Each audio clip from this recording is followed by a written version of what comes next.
preparing to live stream the webinar. And I guess we will be there soon, setting up. Great, great. Thank you. Thank you so much for coming. Hi, I'm Paul Sugarman with the Instant Shakespeare Company, and today we're very happy to be hosting Moliere Rendezvous with the Pretentious Young Ladies Ridiculed. And so over to Simone. Now back in Paris, after a couple of years of touring with his troupe in the provinces, he found much juicy material with the living characters and manners à la mode. The Pretentious Young Ladies held its Paris premiere in November 1659 at the Théâtre du Petit Bourbon.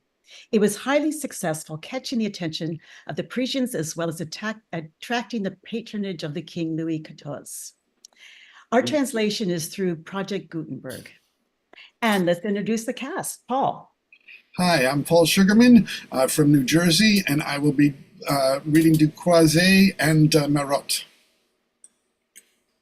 And Paula. I'm Paula HOZA, and I am reading CATHOS, and I am in New York. And Clinton. Hello, I'm Clinton Powell from Queens, New York, reading GRANGE, Two Chairmen, and the Musicians. Derek. Hi, I'm Derek Tarson, also from New York, and I'm reading Viscount JODELET. Angus. Angus Hepburn in London, reading GORGIBUS and ALMANZOR. And Bill. And I'm Bill Blechingbερg right here by the river between New Jersey and New York, reading the Marquis de MASCARILLE. And I am Simone Coonrod. I am reading MADELON. And I am in France. I'm in Marseille. And going on with our play. This play was printed in 1660, so a year after its performance, with a preference of Moliere's.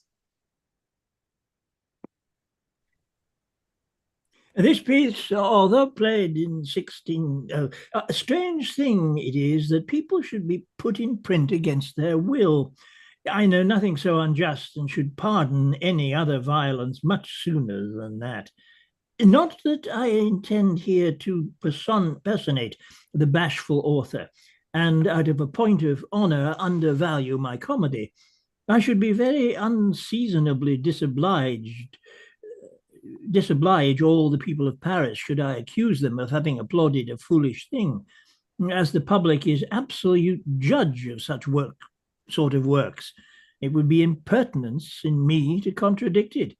And even if I should have had the worst opinion in the world of my pretentious young ladies before they appeared on the stage, I must now believe them of some value, since so many people agree to speak in their behalf. But as great part of the pleasure it gives depends upon the action and tone of the voice, it behooved me not to let them be deprived of these ornaments. Act 1, Scene 1. Scene, Paris, in GORGIBUS' house. Monsieur Lagrange. What? Well, look at me for a moment without laughing. Well? Well, what do you say of our visit? Are you quite pleased with it? Do you think either of us has any reason to be so? Not at all, to say the truth. As for me, I must acknowledge I was quite shocked by it. Pray now, did ever anybody see a couple of country wenches giving themselves more ridiculous airs? Or two men treated with more contempt than we were? They could hardly make up their mind to order chairs for us. Never saw such whispering as there was between them. Such yawning, such rubbing of the eyes, and asking so often what o'clock it was. Did they answer anything else but yes or no to what was said to them? In short, do you not agree with me that if we had been the meanest persons in the world, we could not have been treated worse? Well, you seem to take it greatly to heart. No doubt I do. So much so that I am resolved to be revenged on them for their impertinence. I know well enough why they despise us. Affectation has not alone infected Paris, but has also spread into the country, and our ridiculous damsels have sucked in their share of it. In a way, they are a strange medley of coquetry and affectation. I plainly see what kind of persons will be well received by them if you will take my advice. We will play them such a trick as shall show them their folly and teach them to distinguish a little better the people they have to deal with. How can you do this? I have a country valet named MASCARILLE, who, in the opinion of many people, passes for a kind of wit. For nothing nowadays is easier than to acquire such a reputation. He is an extraordinary fellow who has taken it into his head to ape a person of quality. He usually prides himself on his gallantry and his poetry and despises so much the other servants that he calls them brutes. Well, what do you mean to do with him? What do I mean to do with him? He must... but first, let us begone. Well, gentlemen, you have seen my niece and daughter. How are matters going on? What is the result of your visit? They will tell you this better than we can. All we say is that we thank you for the favor you have done us and remain your most humble servants. Your most humble servants. Hoity-toity. Methinks they go away dissatisfied. What can be the meaning of this? I must find it out. Within there. Did you call, sir? Where are your mistresses? In their room. What are they doing there? Making lip salve. Oh, there is no end to their salves. Bid them come down. These hussies with their salves have, I think, a mind to ruin me. Everywhere in the house I see nothing but whites of eggs, lac of virginal, and 1,000 other fooleries I'm not acquainted with. Since we've been here, they've employed the lard of a dozen hogs at least, and 4 servants might live every day on the sheep's trotters they use. Oh, truly, there is great need to spend so much money to grease your faces. Pray tell me, what have you done to those gentlemen that I saw them go away with such coldness? Did I not order you to receive them as persons whom I intended for your husbands? Your father, what consideration do you wish us to entertain for the irregular behavior of these people? How can a woman of ever so little understanding, uncle, reconcile herself to such individuals? What fault have you to find with them? Theirs is a fine gallantry indeed. Would you believe it? They began with proposing marriage to us. What would you have them begin with? With a proposal to keep you as mistresses? Is not their proposal a compliment to both of you, as well as to me? Can anything be more polite than this? And do they not prove the honesty of their intentions by wishing to enter these holy bonds? Oh, father, nothing can be more vulgar than what you have just said. I am ashamed to hear you talk in such a manner. You should take some lessons in the elegant way of looking at things. I care neither for elegant ways nor songs. I tell you, marriage is a holy and sacred affair to begin with, and that is to act like honest people. Good heavens! If anybody was like you, a love story would soon be over. What a fine thing would have been if Cyrus had immediately espoused Mondane, if Arance had been married all at once to Clélie. What's she jabbering about? Here is my cousin, father, who will tell as well as I that matrimony ought never to happen till after other adventures. A lover, to be agreeable, must understand how to utter fine sentiments, to breathe soft, tender, passionate vows. His courtship must be according to the rules. In the first place, he should behold the fair one of whom he becomes enamored, either at a place of worship or when out walking, or in some public ceremony, or else he should be introduced to her by a relative or a friend, as if by chance. And when he leaves her, he should appear in a pensive and melancholy mood. For some time, he should conceal his passion from the object of his love, but pay her several visits, in every one of which he ought to introduce some gallant subject to exercise the wits of all the company. When the day comes to make his declarations, which generally should be contrived in some shady garden walk while the company is off at a distance, it should be quickly followed by anger, which is shown by our blushing, and which for a while banishes the lover from our presence. He finds afterward means to pacify us, to accustom us gradually to hear him depict his passion, and to draw us from that confession which causes us so much pain.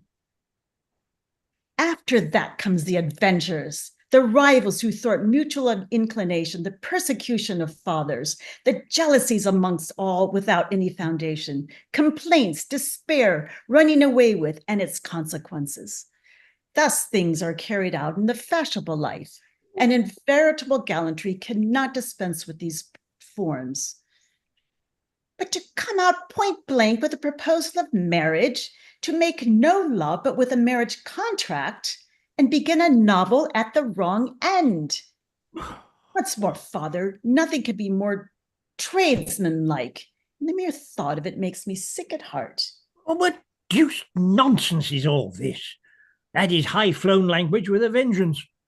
Indeed, uncle, my cousin has hit the nail on the head. How can we receive kindly those who are so awkward in gallantry? I could lay a wager they have not even seen a map of the country of tenderness, and that love letters, trifling attentions, polite epistles, and sprightly verses are regions to them unknown. Do you not see that the whole person shows it, and that their external appearance is not such as to give, at first sight, a good opinion of them? To come and pay a visit to the object of their love with a leg without any ornaments, a hat without any feathers, a head with its locks not artistically arranged, and a coat that suffers from a paucity of ribbons. Heavens, what lovers are these? What stinginess in dress, what barrenness of conversation! It is not to be allowed. It is not to be borne. I also observed that their ruffs were not made by the fashionable milliner, and that their breeches were not big enough by more than half a foot. I think they're both mad. Nor can I understand anything of this gibberish. CATHOS, and you, Madelon? Pray, father, do not use those strange names, and call us by some other. What do you mean, those strange names? Are they not the names your godfathers and godmothers gave you? Good heavens, how vulgar you are. I confess, I wonder you could possibly be the father of such an intelligent girl as I am. Oh. Did ever anybody in genteel talk of CATHOS or of MADELON? And must you not admit that either of these names would not be sufficient to disgrace the finest novel in the world? It is true, uncle.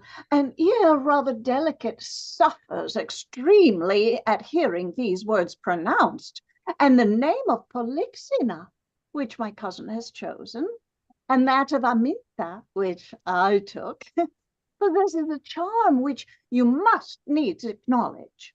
Hearken. One word will suffice.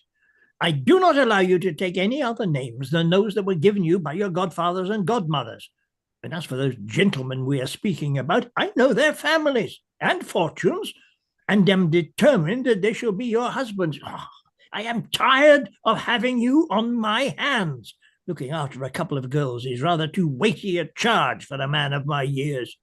As for me, uncle, all I can say is that I think marriage a very shocking business. How can one endure the thought of lying by the side of a man who is really naked? Oh.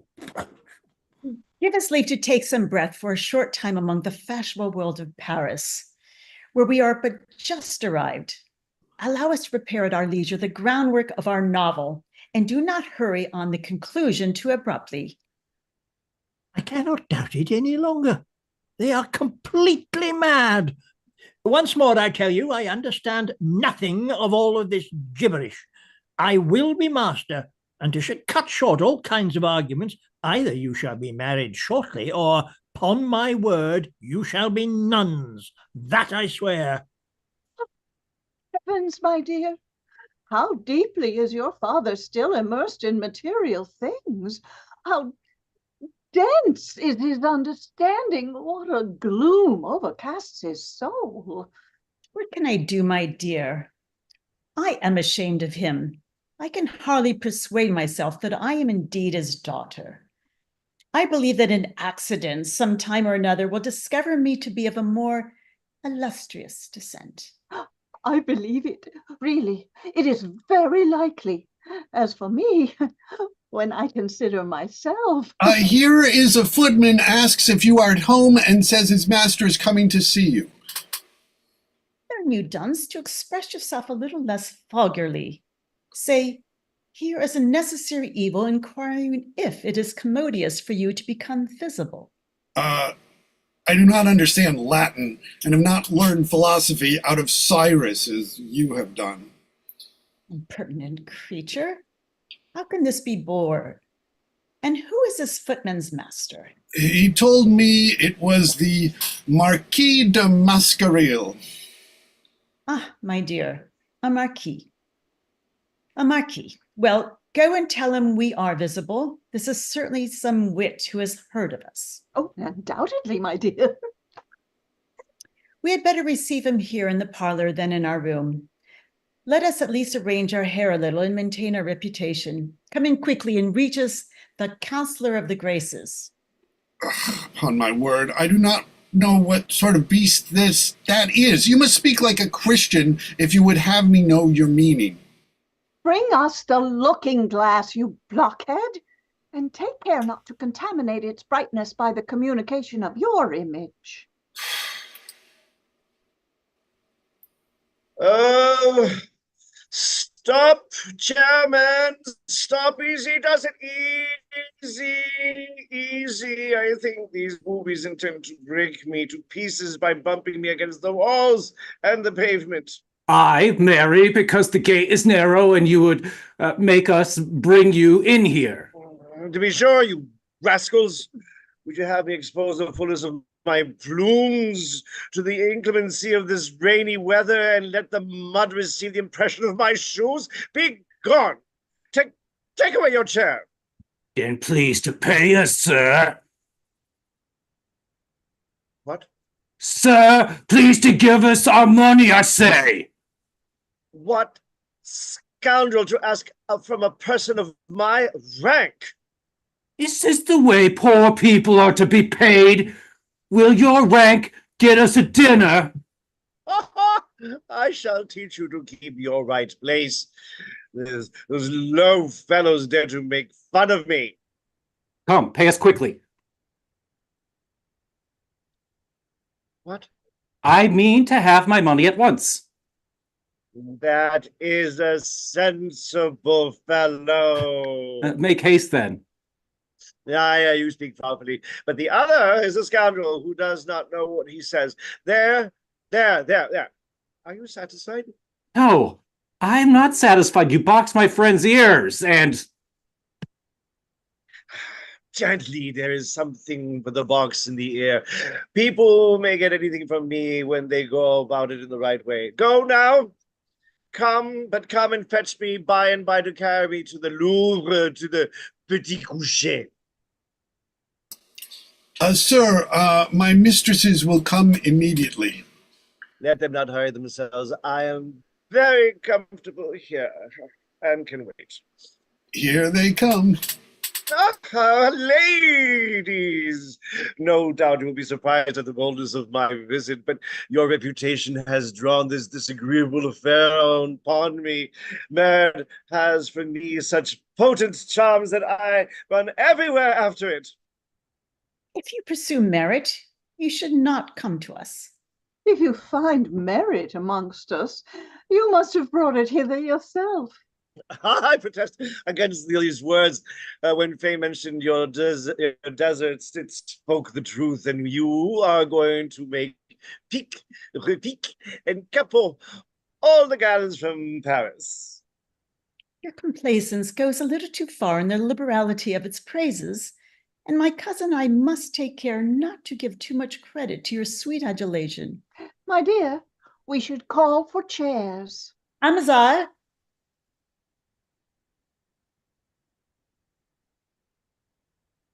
ALMANZOR!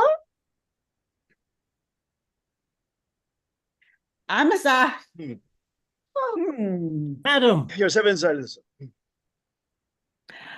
Convey to us hither instantly the conveniences of conversation. But am I safe here? What is it you fear? Some larceny of my heart, some massacre of liberty. I behold here a pair of eyes that seem to be very naughty, boys that insult liberty and use our heart most barbarously. Why the deuce do they put themselves on their guard in order to kill anyone who comes near them? Upon my word, I mistrust them. I shall either scamper away or expect a very good security, but they do me no mischief. My dear, what a charming facetiousness he has. I see, indeed, he is an Amilcar. Fear nothing.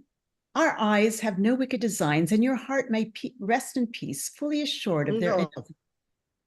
But pray, sir, be not inexorable to the easy chair, which for this last quarter of an hour has held out its arms towards you. Yield to its desire of embracing you.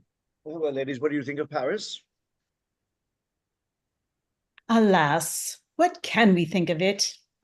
It would be the very antipodes of reason not to confess that Paris is the grand cabinet of marvels, the center of good taste, wit, and gallantry.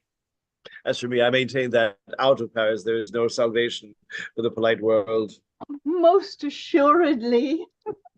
Paris is somewhat muddy, but then we have sedan chairs. Sure, a sedan chair is a wonderfully protection against the insult of mud and bad weather. I'm sure you receive many visits. What great wit belongs to your company? Alas, we are not yet known, but we are in the way of being so, for a lady of our acquaintance has promised us to bring all the gentlemen who have written for the miscellanies of select poetry. And certain others, whom we have been told are likewise the sovereign arbiters of all that is handsome. I can manage this for you better than anyone. They all visit me, and I may say that I never rise without having half a dozen wits at my levee. Good heavens! You are placed under the greatest obligation if you will do us the kindness, for in short, we must make the acquaintance of all those gentlemen if we wish to belong to the fashion. They are the persons who can make or unmake a reputation at Paris. You know that there are some whose visits alone are sufficient to start the report that you are a connoisseuse, that you should be there for no other reason for it. As for me, what I value particularly is, by the means of these ingenious visits, we learn 100 things which ought necessarily we should know, and which are the quintessence of wit. Through them we hear the scandal of the day, or whatever niceties are going on in prose or verse. We know at the right time that Mr. So-and-so has written the finest piece in the world on such a subject, that Miss So-and-so has adapted words to such a tune, that a certain gentleman has written a madrigal upon a favor shown to him, another stanzas upon a fair one who has betrayed him. Mr. Such and Such wrote a couplet of 6 lines yesterday evening to Miss Such a one, to which she returned him an answer this morning at 8 o'clock. Such an author is engaged on such a subject. This writer is busy with the 3rd volume of his novel. That one is putting the words to press. Those things procure you in consideration in every society. And if people are ignorant of them, I would not give one pinch of snuff for all the wit they may have. Indeed, I think it the height of ridicule for anyone who possesses the slightest claim to be called clever, not to know even the smallest couplet that is made every day. As for me, I should be very much ashamed if anyone should ask me my opinion about something new, and I had not seen it. It is really a shame not to know from the very first all that is going on. But do not give yourself any further trouble. I will establish an academy of wits at your house, and I give you my word that not a single line of poetry shall be written in Paris, but what you shall be able to say by heart before anybody else. As for me, such as you see me, I amuse myself in that way when I am in the humor, and you may find handed about in the fashionable assemblies of Paris 200 songs, as many sonnets, 400 epigrams, and more than 1,000 madrigals, all made by me, that without counting riddles and portraits. That is true. I must acknowledge that I dote upon portraits. I think there's nothing more gallant. The portraits are difficult and call for great wit. You shall see some of mine that will not displease you. As for me, I am awfully fond of riddles. They exercise the intelligence. I have already written 4 of them this morning, which I will give you to guess.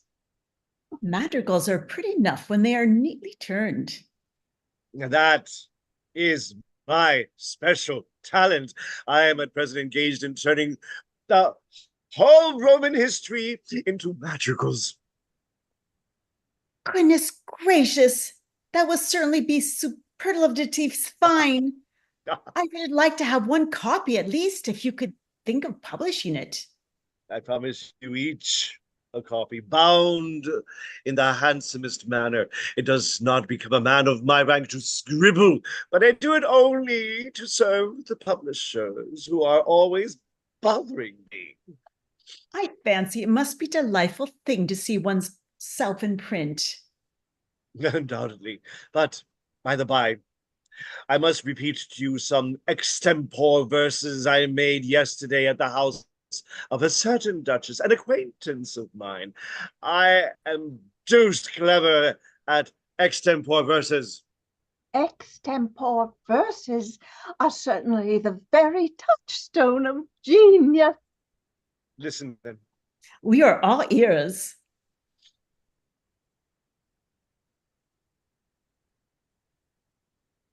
Oh,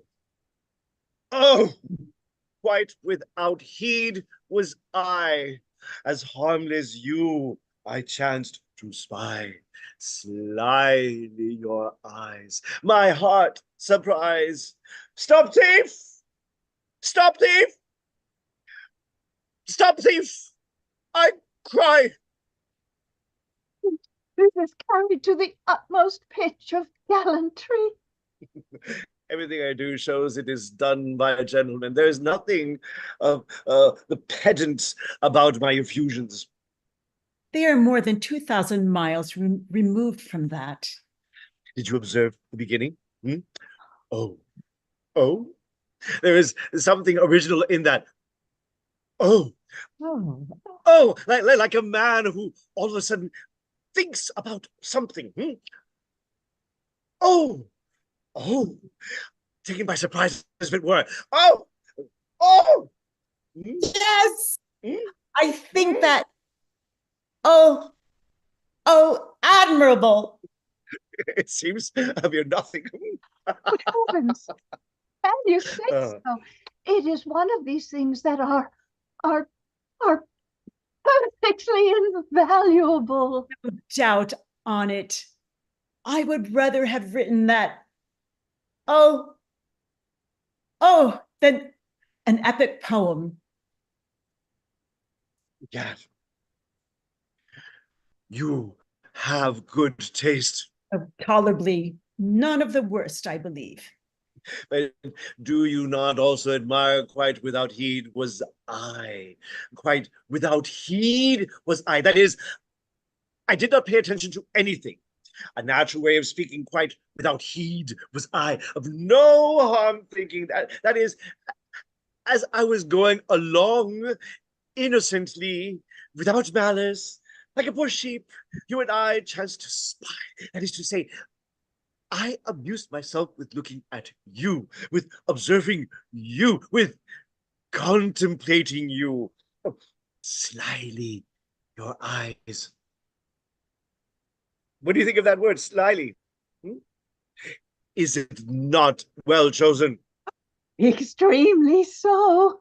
Slyly, stealthily, just like a cat watching a mouse. Slyly. Nothing can be better. Oh, my heart's surprised, that is. Carries it away from me, robs me of it. Stop thief! Stop thief!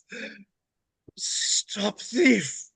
Would you not think a man was shouting and running after a thief to catch him? Listen, stop thief! Stop thief! Stop thief! I must admit the turn is witty and sprightly. I will sing you the tune I made to it. Oh, have you learned music? I? Not at all. Well, how can you make a tune then? People of rank know everything without ever having learned anything.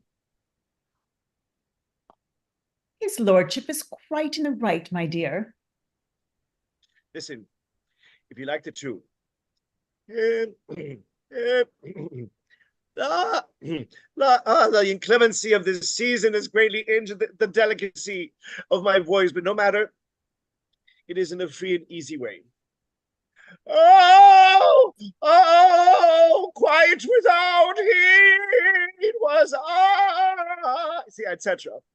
What a passion there breathes in this music. It is enough to make one die away with delight. There is There's something plaintive in it. plaintive Yes, go ahead, you say it. in it. Yes, do you not think that the air perfectly well expresses the sentiment? Stop thief! Stop thief! And then there was someone cried about very loud. Stop! Stop! Stop! Stop! Stop! Stop! Stop! Stop! Thief! Then all at once, like a person out of breath. Stop! Thief! This is to understand the perfection of things, the grand perfection, the perfection of perfections. I declare it altogether a wonderful performance. I am quite enchanted with the air and the words. I never yet met with anything so excellent.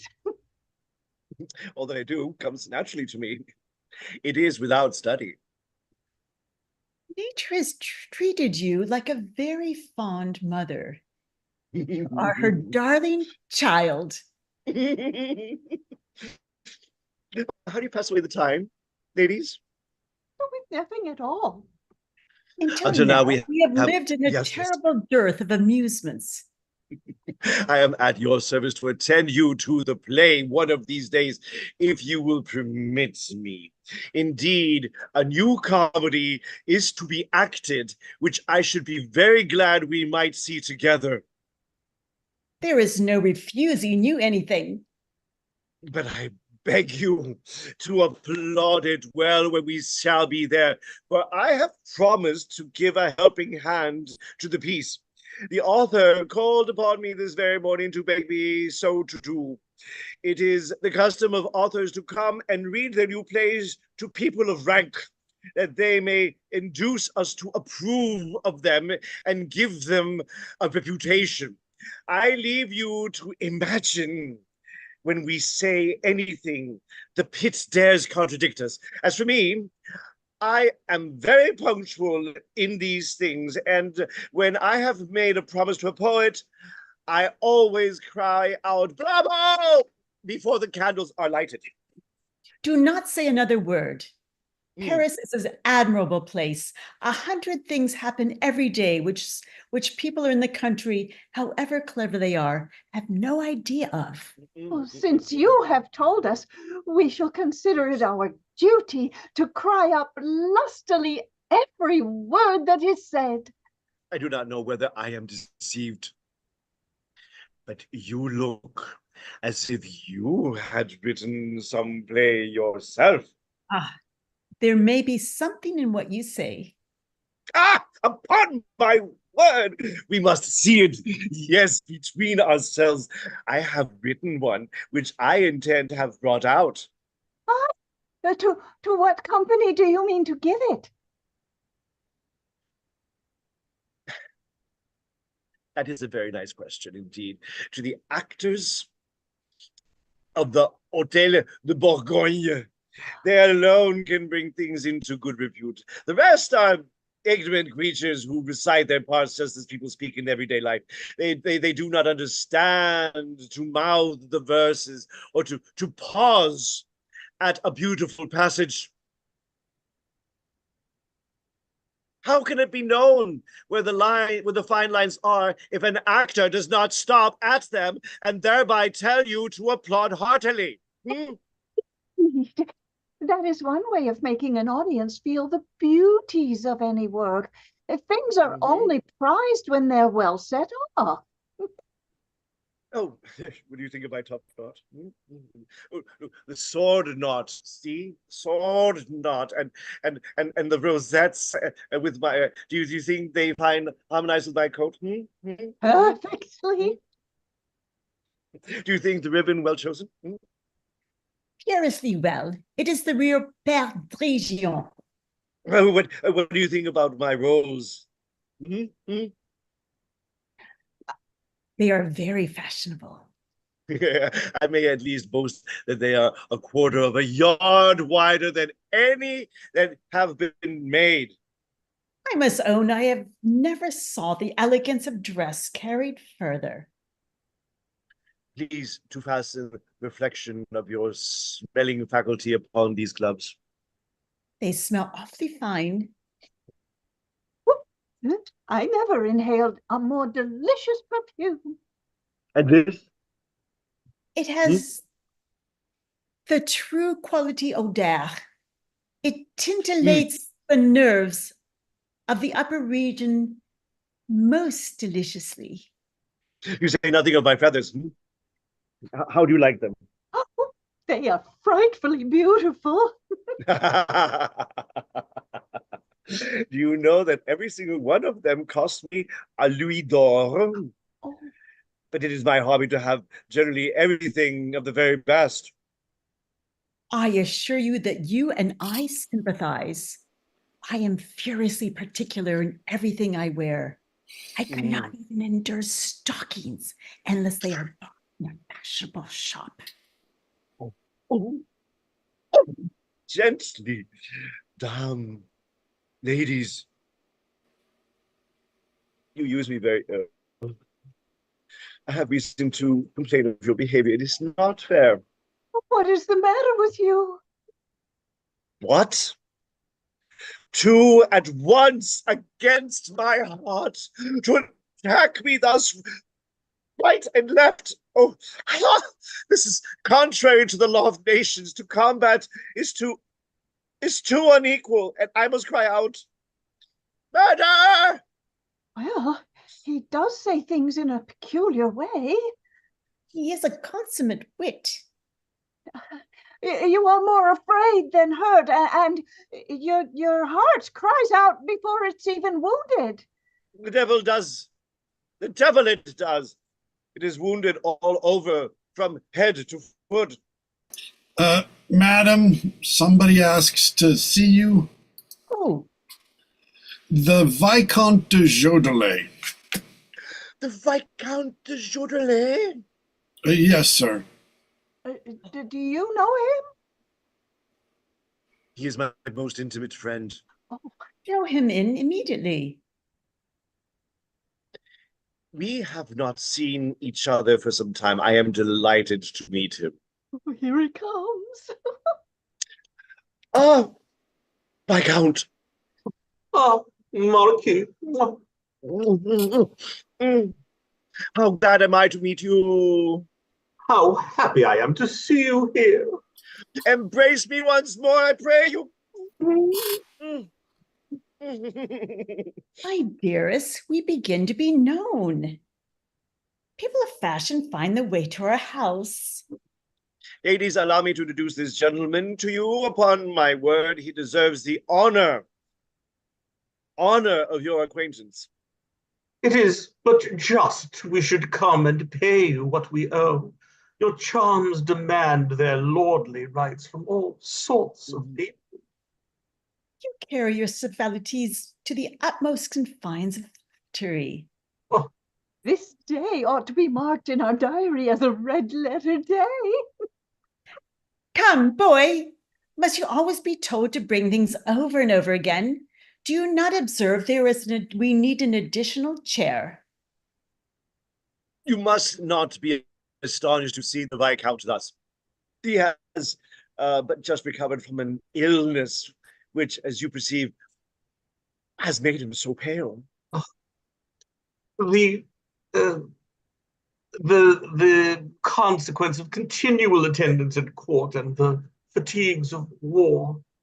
Do you know, ladies, that in the Viscount you behold one of the heroes of the age? He is a very, very, very, very valiant man. Marquis, you are not inferior to me. We also know what Oh, yes, I am. It is true. We have seen one another at work when there was need for it. And in places where it was hot. Aye, but not so hot as here. We became acquainted in the army. The first time we saw each other, he commanded a regiment of horse aboard the galleys of Malta. True. But for all that you were in the service before me, I remember that I was but a young officer when you commanded 2,000 horses. War is a fine thing, but upon my word, the court does not properly reward men of merit like us. No, that is the reason I intend to hang up my sword. As for me, I have a tremendous liking for gentlemen of the army. I love them too, but I like bravery seasoned with wit. Do you remember, Viscount, taking that half moon from the enemy at the siege of Arras? What do you mean by a half moon? It was a complete full moon. I believe you are right. Upon my word, I ought to remember it very well. I was wounded in the leg by a hand grenade, of which I still carry the mark. Pray, feel it. You can perceive what sort of wound it was. Oh, the scar is really large. Give me your hand for a moment. And feel this. There. Just at the back of my head. Do you feel it? I feel something. A musket shot which I received the last campaign I served in. Well, here is a wound which went quite through me at Gravelines. I am going to show you a tremendous wound. There is no occasion for it. We believe it without seeing it.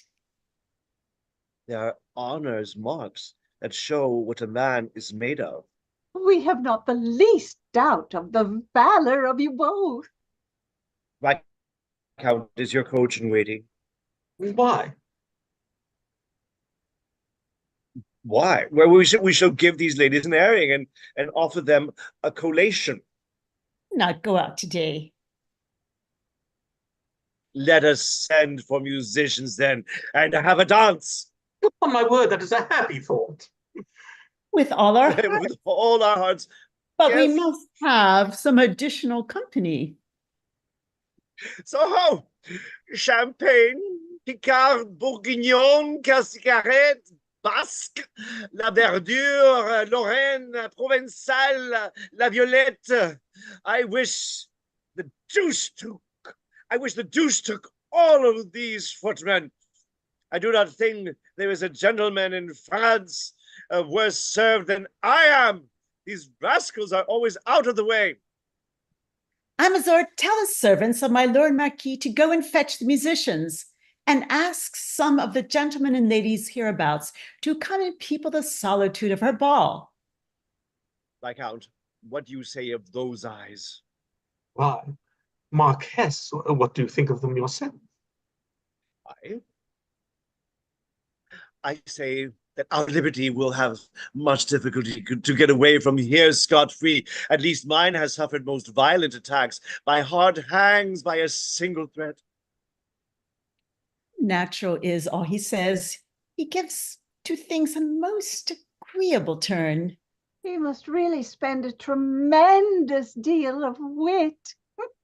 To show you that I am in earnest, I shall make some extempore verses upon my passion.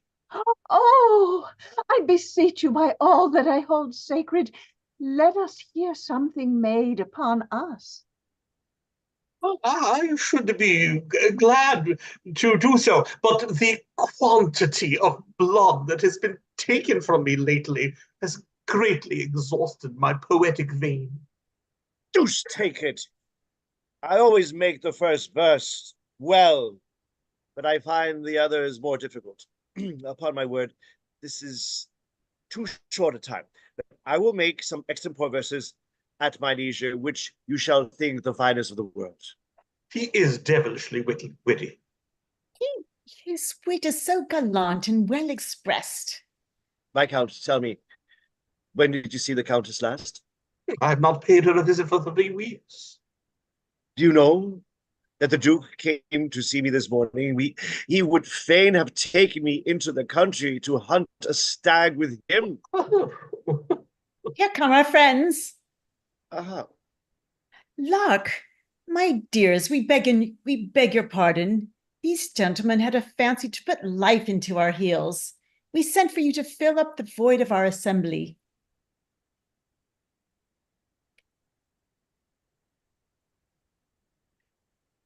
We are certainly much obliged to do so, to you for doing so. This is a kind of extempore ball, ladies, but one of these days we shall give you one in form, rather. Have the musicians come? Yes, sir, they are here. Oh, come then, my dears, take your places. La la la la la la la la la la la la. What a very elegant shape he has. He looks as if he were a first-rate dancer. My freedom will dance curanto as well as my feet. Play in time, musicians, in time. Oh, what ignorant wretches! There is no dancing with them. The devil take you all. Can you not play in time? La, la, la, la, la, la, la, la. Steady, you country scrapers. Oh, do not play so fast. I have but just recovered from an illness. Scoundrels, what are you doing here? We have been looking for you these 3 hours. Oh, you did not tell me that blows should be dealt about. It becomes very well, you rascal, to pretend to be a man of rank. This will teach you to know yourself. What is the meaning of this? It is a wager. What? Allow yourselves to be beaten thus? Good heavens! I did not wish to appear to take any notice of it, because I am naturally very violent and should have flown into a passion. To suffer an illness like this in our presence? It is nothing. Let us not leave off. We have known one another for a long time, and among friends, one ought not to be so quickly offended by such a trifle. Upon my word, rascal, you shall not laugh at us. I promise you. Come in, you there.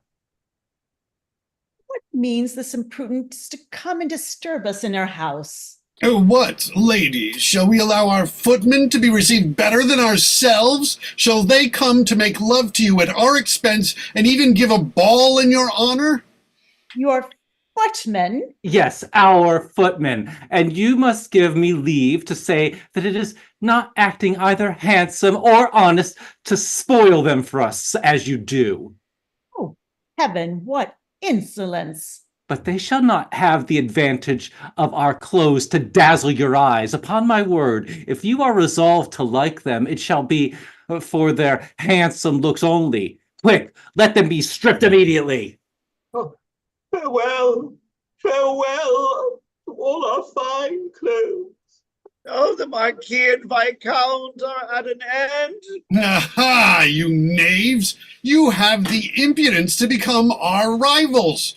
I assure you, you must go somewhere else to borrow finery to make yourselves agreeable to your mistresses. It is too much to supplant us, and that with our own clothes. Oh, fortune, how fickle you are. Quick, pull off everything from them.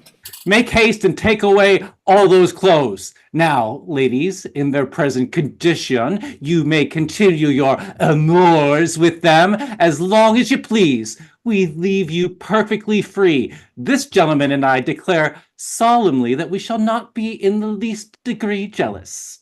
What a confusion! I am nearly bursting with vexation. What is the meaning of this? Who is to pay us? Ask my lord the Viscount.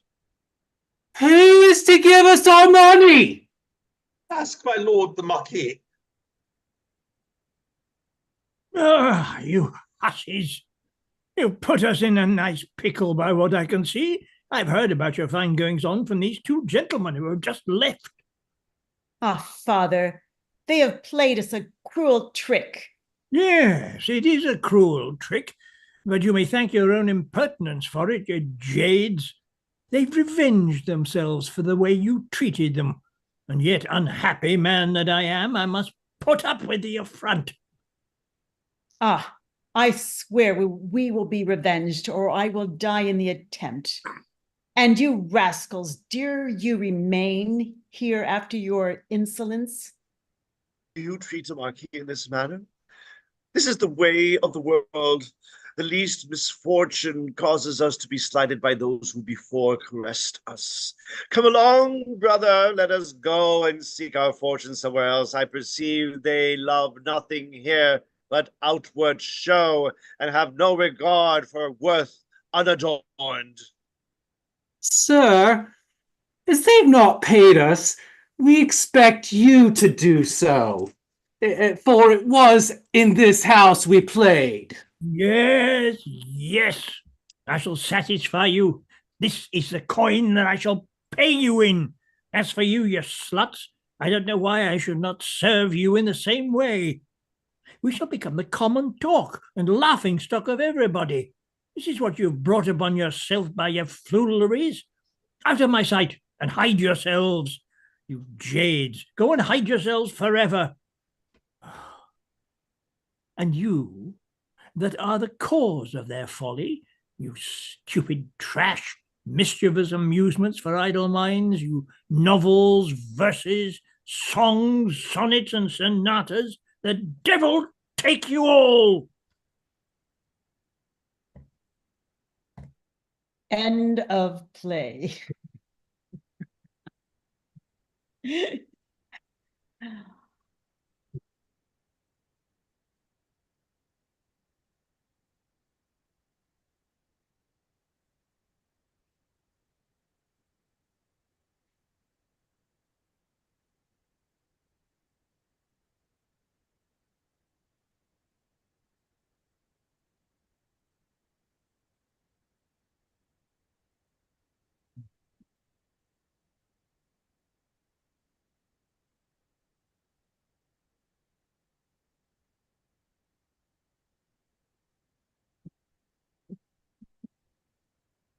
All righty now. Yay. Hey, well done. Good job, Thank you, everybody. everyone. Thank you. That was a lot Thank of fun. That was fun. They gave me Simone, but I saw M.A. and I thought, oh, I didn't want to be late. Aha. Yay. Yes. So this was thanks so much for putting this all together. And are there any things you want to say before we end the recording, or any things people want to say? It was a lot of fun, I thought. Yes. It was fun. I mean, yeah. You know, what's interesting is this is one of the first plays that Moliere is really leaving behind all the Italian, the Spanish. We've read a lot of his plays already, and now he's finding all this great juicy material, you know, at court and, you know, with the people. So now he's hey, But he's already, I mean, he's just come back from the provinces and he's found himself in Paris society, and the Théâtre de Bourgogne is already being a pain in the ass and trying to put him down. And he starts off poking fun at the Paris society, which he kept doing for the rest of his life, which is why he was very unpopular within certain groups. People loved it. Yeah, the Parisians loved it. It was a big hit. It actually was stopped for a while, and then it came back. Yep, that's right. Out back in, and Louis XIV liked it and went, all right, Moliere, write more. Well, poor Louis had to put up with these people all day, every bloody day. It's just surprising. He was quite pleased to have someone poking fun at them all in the vain hope that they would actually get the message and shut up. Oh. Yeah, so thank you, everyone. Thank you for being here. Thank you. Okay, good. Thanks.